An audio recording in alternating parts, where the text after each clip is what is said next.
Hi everyone, this is Joanna. Welcome back to the Journey from Broken, Module 2, Courage to Heal.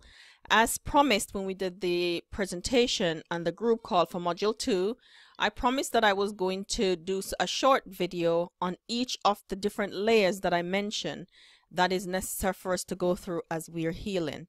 So I'm going to do just a really short lecture, if you will, on the different modules that I mentioned. If you use your workbook on page 2, the circles, to go along with this part of the video, then that will be really helpful and help to solidify the learning. So in this first circle, I talked about how others see me. So sometimes when we have gone through situations and things in life,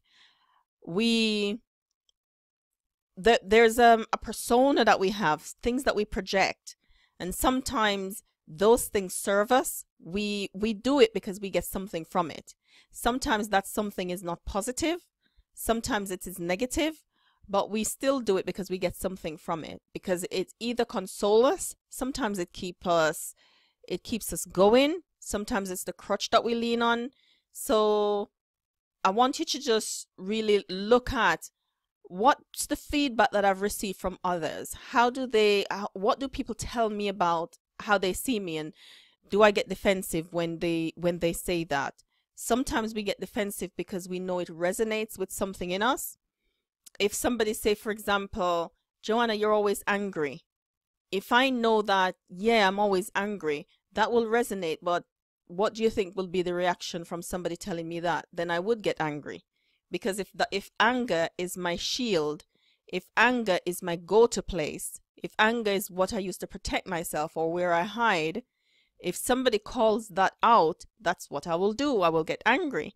And whatever goes wrong, then I would get angry, or I'd get sad or frustrated, or others might say, you're so brave. I hear this a lot as I speak, not to me personally, but sometimes the courageous, brave persona that others see and they mention, they do that saying, and it's a stereotype sometimes that we buy into, and I think women tend to be susceptible to this stereotype. You're a strong woman because you are seen to juggling all the balls and seemingly none is falling. You're doing XYZ and you're doing all the things on the list, and you're running here and there and you're doing everything. And sometimes people see that as a strong person, and you're brave and you're courageous.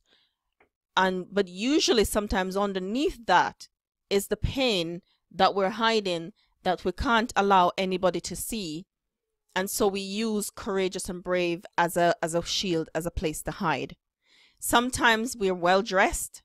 I was somewhere speaking this weekend, and every single one of those ladies were well dressed. They were well made up.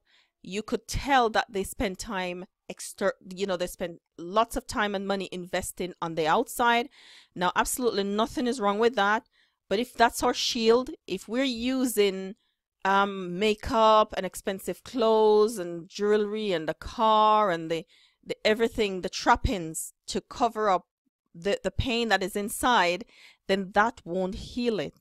So that's why it's so important to look at this circle, this first circle, so that we can begin to address the things that are there. So as you do this activity, what I'd like you to do is to, in the blank places, or in your journal rather, to look at that first circle, to draw the circle and to say, what's the feedback that I receive from others? How others see me? And write that down first on one. If you have a blank page, you draw a line in the middle. And sometimes I make up activities as I go along because I know that it will take people deeper. So please bear with me. This is not in your handbook. So if you draw a line in the middle and write the feedback that you've received, and then on the next section you're going to write, really, how I see me. What do I think about myself? How do I think others see me? What are the things that I do to ensure that others see me in a certain light? Yes, I want you to really think about that. What are the things that I do to make others see me in a certain light? What's the feedback that I get that really makes me feel good? So, for example, they might say, "You're so courageous." Because if somebody feedback that you're so angry, that wouldn't be positive feedback. So we wouldn't appreciate that. We wouldn't like it. We would get more angry. Or if they say, "You're always so sad and mournful, what's wrong?" We see that as negative too, but that's also some place to hide. So the ones that can seemingly seem positive, even though they're hiding places, we will feel good when somebody feed that back to us. For example, the courageous, the confident, the educated, the articulate, strong, and capable. When those are fed back, those will make us feel good. But I want you, for the purpose of this course and the Courage to Heal module and this whole journey that you're on, to really be honest with yourself and said, when I get these, are these my hiding places? And what do I need to do to allow myself to begin to really face what's happening so that I can move on, so that I don't stay in this place and I can be authentic. I can show up in an honest way and I can project an image that is true and that is congruent with who I am internally. So that is, as I say, congruent with who I am internally, because I've fully accepted me and I don't mind letting people see that I am working on my anger. Or yes, I'm always sad because you don't need to go into detail.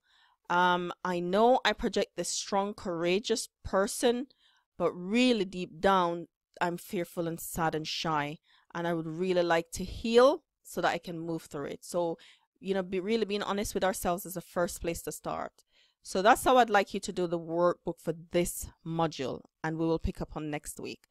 I'll see you on the next one.